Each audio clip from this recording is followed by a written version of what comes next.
Father Time. How's it caught up? Ooh. Welcome in to the PHNX Daily Bet Show, brought to you by the one and only DraftKings Sportsbook app, America's top-rated sportsbook app. Don't forget to smash the like button, subscribe if you're new, and leave us a 5-star review. Jacob, keep this shit rolling. It's a Thursday, and the boys are feeling cute. Hey. Dude, this song goes so hard. I want to twerk. Yeah, Josh in the chat saying, I was told there would be some cuties today, and I was not disappointed. Obviously. I put that down. If you saw the way the man was moving, I had to stare down. Jeez. Badonka-donk. Saying, bro. We got a Thursday night football game tonight, folks. It's going to be a good one. You can cut it now. No, Thursday night football should be like synthwave themed. Yeah, futuristic. Yeah. Maybe Tom Brady needs like a synthetic part in his arm where he can throw the ball. What was that video game that came out like a year or two ago that was supposed to be really good and ended up being really Cyberpunk bad? 2077. Yes. Mm-hmm. You ever play it? No. I wanted to, but then I heard it was terrible, so I never did. They like just recently patched it. Okay. I think so. Maybe. Welcome to the PHNX gaming channel. Yeah. Let's go over our picks from yesterday. Why don't we? Before we get into anything. It would have been nice to know. Well, we did this on Restream yesterday. Wouldn't they be in there? Did we do it on Restream yesterday? Oh man. Well, I mean, I could tell you what I picked yesterday. We can get them in there in a second. Why not? Sorry, Jacob. I just assumed they were in there. Well, here they all are. Oh, nah. All right. Okay. Hey, now. Okay. Let's go over mine first. We'll go over my picks. So yesterday, I took the Nuggets minus 5.5. Cha-ching, cha-ching. Lakers are 0-4 and they're bad. Yeah. Philly. Very bad. Philly and Toronto over. That did hit. Cha-ching, cha-ching. Yeah, you were smart there. You Lightning minus 1.5. That did hit. Cha-ching, cha-ching. 3 for 3 on my picks. And then my props, not as good, but it's all right. Pascal Siakam had 20 points in the first half, finished with 23 exactly. Just tragic. So that didn't happen. Only 3 points in the second half. A lot of assists, though. Fred VanVleet went kind of crazy. Julius Randle, PRA. Didn't happen today. Whatever. Here's the thing about this game. I read the game right. I read it completely right. I said it would be close. It was close. And they went into overtime. Julius Randle just didn't have a good shooting night. Didn't happen. Hey, it happened. It is what it is, and DeMar DeRozan didn't get there. So 3 for 6, 50%. We all right. Shawn, how'd you do? How did I do? I did pretty well, actually, I think. Sixers minus 2. That one didn't do well. Sixers also might be bad. I don't really know what's going on there. They can't play defense. Yeah, apparently. So they lost to Toronto. Nuggets minus 5.5. That was kind of free. The Lakers, like we said, are doo-doo. Lightning money line. I should have taken Lightning puck line. It was I think it was 2-1. Yeah, with like 3 minutes to go. Ducks got on the board first. Yeah, it finished 4-2. Yeah, so I considered it, but I was a little scared. Either way, it won. And then Islanders minus 1.5. Plus money was easy. Yaroslav Halak is not a good goalie. Is the second time that he's played, second time that he's gotten just basically run out of the building. Islanders won 3-0 against the Rangers. If Shesterkin was in net, I wouldn't have taken that. And then my props, Paolo Banchero, over 19.5 points, was free. He had 29 points last night against the Cavs. Trae Young, over 26.5 points, also free. He had 35 points last night against the Pistons. Like I had said, it was just a matter of time before he started making all the shots that he was taking, because he was taking the same amount of shots he always had. And then Steven Stamkos' anytime goal sadly did not hit. Lightning scored 4 goals. Thought he would be involved if that was the case, but he wasn't. I'll take a little, what was it, 4 for 6? I'll take that. Yeah. It's getting a little cold in Arizona. Yeah, it's a little chilly. So if you need to warm up, just come hang out with the boys. Yeah, we're getting hot. We are getting hot, and it's time to turn it up on Thursday Night Football. This is a weird matchup. So uncomfortable. The line was Ravens minus 2 for the longest time, and it has swung all the way into the Bucs' favor. The Bucs are now favored by 2 points. This game is in Tampa Bay. Tom Brady has been playing fine, but the Buccaneers have not. A lot of people say Tom is the reason why this is happening. Go just watch the tapes. He's still making incredible throws. Yeah. His receivers aren't separating. Tonight you're playing a team in the Baltimore Ravens that play a lot of man. Marcus Peters, Marlon Humphrey. They're going to be lockdown corners for the most of the night, I would assume. I would assume they're playing a lot of man. But we did see them against the Bengals play a lot of zone, which they don't do. So I wonder what they do tonight. I would assume they stick with man. Shawn, do you think that the Buccaneers figure it out tonight? No, I don't. They haven't given me a reason. I think they're going to figure out at any point. I feel like their head coach is not getting enough blame, which I guess is is what Todd Bowles gets for having Tom Brady as his quarterback. Yeah. He doesn't have to get blamed, but I mean, common denominator is that, or lack thereof, I guess, is that the head coach changed and they got worse. Yeah. But no, I mean, Tom Brady also got a divorce and they got worse. Yeah, but Tom Brady didn't get worse necessarily. Yeah. I mean, he's not as good, I guess. But no, I don't think they figure it out. I mean, and I know there's going to be one of these weeks where we all look foolish and it's like, okay, this is still a Tom Brady-led football team. But they just, like you said, the receivers aren't getting separation. They haven't given me much of a reason to think that they're going to do anything this year. They're still probably going to make the playoffs because it's the NFC South. But I don't think they figure it out, no. This is a team that just lost to the Carolina Panthers. Yeah. So I don't know. Not just the Carolina Panthers. The Carolina Panthers with a third-string quarterback. If this was anybody else but Tom Brady, I don't think we'd have this conversation. I don't think the public would have this conversation. Public bets 77% on the Ravens, but half of the money is on the Buccaneers. A lot of big money coming in on the Bucs and Tom Brady. I think I'm going to be one of those guys. I'm going with Major Tom. We'll throw out my picks for today. Give me the Bucs. And give me the points. Taking the Bucs -2. I'm also taking the over in this game at 46 points. It's just a weird game. Look, I'm not too confident in the over or the under, but I think the Bucs win this game. So take that with a grain of salt. But if I'm going to have to pick one, I'm always going to pick the over. I just want to have fun watching this game. We saw a high-scoring primetime game last week. I think we see another one today. Over 46 points is what I'm taking with my Brady Bunch picks, baby. We're getting spooky here soon, too. We are getting spooky. Spooky on Monday with Joe Burrow and the Bengals against the Browns. Is that Monday night? I think that's Monday night. That's gross. That is scary. I think that's Monday night. I'll double check. Two orange teams on Halloween. Oh, wow. It should have been the Bengals and the Ravens. It should, 100%. You know what I'm angry about? That this game isn't in Baltimore, because Baltimore primetime games just feel so much more fun. They also feel spookier. Yeah, because they're wearing black. Yeah, it's Edgar Allan Poe. Yeah, they're the Ravens. It was even scarier with Ray Lewis and Ed Reed. Yeah. Sean, what do you like tonight? What do I like? Not much. What am I picking? I feel like I have to go with the Ravens. Did I give you the spread? I meant to do money line, honestly. No. Ravens money line. I think you gave me the money line. Yeah. I did give you money line, yeah. So it's at plus 115 right now. I'm like as all in on the Ravens as you can be when this game is a Thursday night game and Tom Brady's on the other side and everything is weird. I just think the Ravens are the better team right now. And they were the favorites at one point, and then it shifted all the way back to the Ravens being dogs. I like Ravens money line.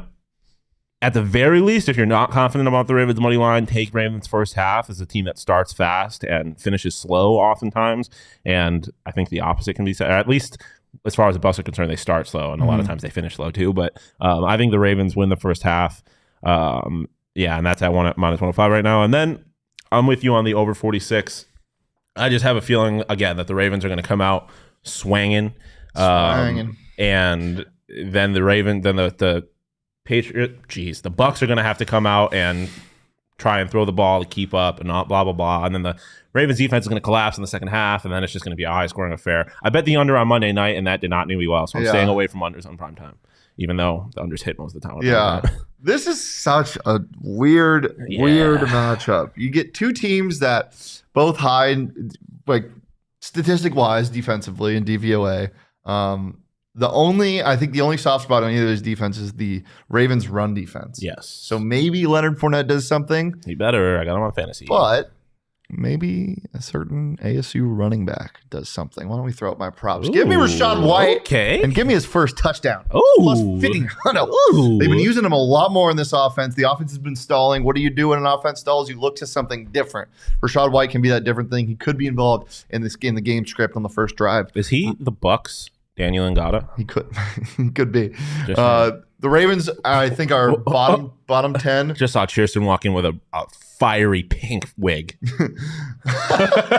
The Ravens are bottom 10 in rushing DVOA. I don't know if it's rushing. I don't know if it's on the ground or if it's through the air. It could be a wheel route. Give me Rachaad White, the former Sun Devil. First touchdown plus 1,500. I also love Chris Godwin tonight. He hasn't been doing much. People just forget about him. People forget how good he is.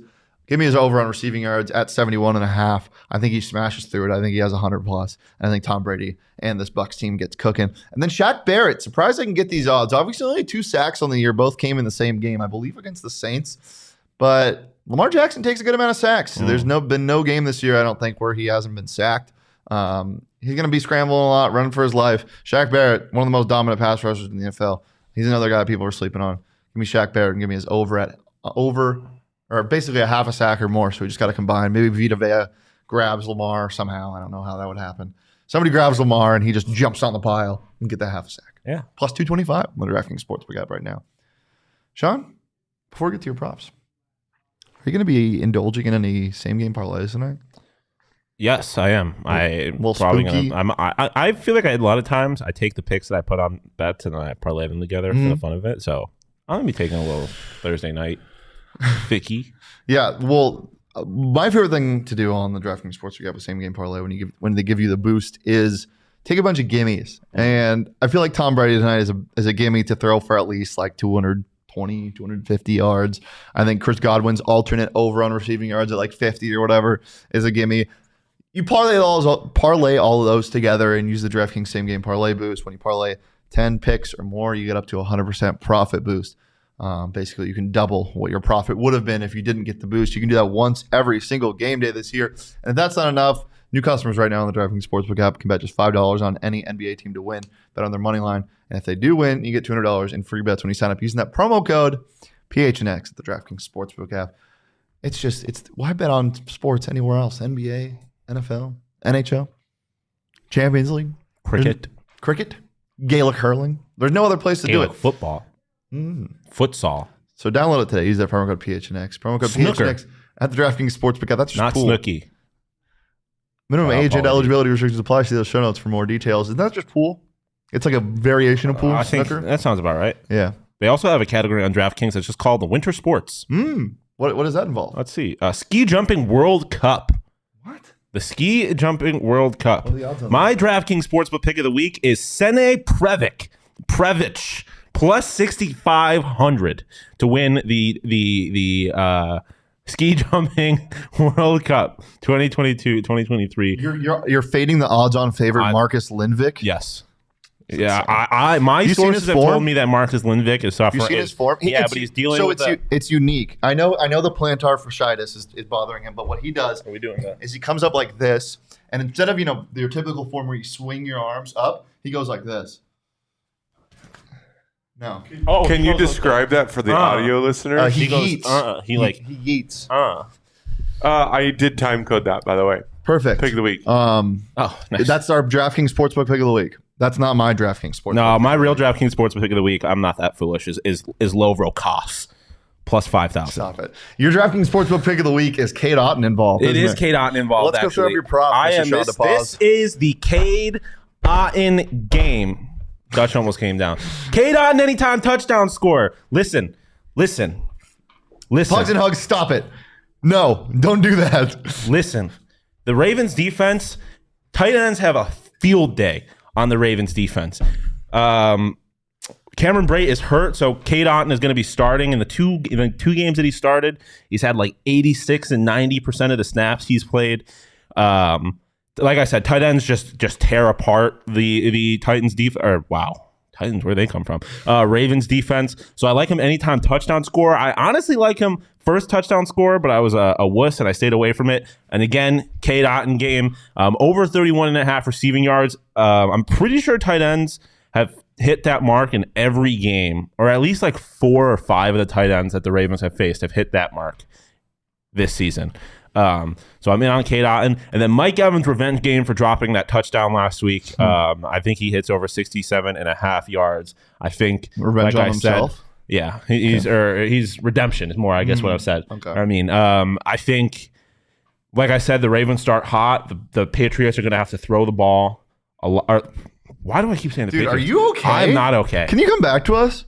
What's wrong with you? Let me reset. Should I? Yes. Okay, we're back. Ravens play tonight against the Buccaneers. I think that the Ravens come out hot. Like I said, Ravens first half. So the Bucs are going to have to throw the ball a lot. That's why I'm in on K-Dot, and that's why I'm in on Mike Evans. I think the Tom Brady passing yards is free. There's a lot I like about this game, honestly. I also like Gus Edwards. Anytime touchdown score, he had 2 last week. I think he's going to get in there again today. I like him over on rushing yards. This is going to be a messy game, but I feel like it's going to be a good game for betting. Yeah, I'm excited to watch it, and I'm also excited to talk about this last topic we have today. Kadarius Toney was traded this morning for, I think, a third and a conditional 6th round pick. I think they're both conditional. To the Kansas City Chiefs. Which is cool. Unless you have a giant back tat dedicated to New York City. So Toney, 89, NFL, whatever. Cool. Look on the left side of his back. That is the Statue of Liberty. Dead center there is free. It's one Freedom Tower. Yes. And there's just a lot of New York stuff. Yeah. And we were talking, it'd be fine if he was from New York. He's from the one and only hosting the Senior Bowl, Mobile, Alabama. Also, I should have checked this. Is there an 89 on the Kansas City Chiefs? I'll check right now. Chiefs roster. I would be shocked if there wasn't, honestly. 89 is a very common number. You would have to imagine there would be. Regardless, this is a tough look for Kadarius. There's no 89. Okay, good. Good. That would be, and also, if you have your number tattooed on your back, you need to be willing to give up like a week's game, like a week's check to get your number from the other guy. At least he has the Mobile, Alabama area code on the top. Okay, that is what that is. 251. Yeah, I knew it was in New York City. Hey, shout out 251. 251. No. Anything else, Sean? I just don't get a giant back tat of a city that you're in temporarily. Or that you could be in temporarily and that you're not from. I think if you're from there, that's a fire tat. Yeah, no. 100%. If he's from New York City, you added up. But that'd be like me getting a giant Phoenix tattoo. I'm not from there, and you don't know what life is going to do. Anything could happen. Maybe Phoenix falls into the ocean. Just Phoenix. Now, the surrounding land is fine. It's just Phoenix. So the ocean is underneath us? Yes. Really? Are we floating? Yes. Well, we're a giant disc in the air. There's you no can follow me on Twitter at Shane D. You can follow Shawn on Twitter at Shawn_to-pause. You can follow the show on Twitter at PHNX_. All the cute boys are following us. We're here every Monday through Friday live on the PHNX Sports YouTube channel. Don't forget to smash the like button, subscribe wherever you get your podcasts, and leave us that 5-star review because we are extra cute. We'll be back tomorrow to talk everything Sunday football and recap this game tonight. Yeah, that's about all. Oh, I'm sorry. I meant to say this earlier because we mentioned the NFC South earlier, and someone mentioned it in the chat. Falcons to win the NFC South at plus 275. I don't think it's unrealistic. I was talking about it the other day. Just you wait. They're gonna start. Just you wait. They're gonna start playing Desmond Ridder, and he's the future. Don't listen. I'm just saying. All right, we'll see you guys tomorrow. Peace, love, and K-Dot and baby.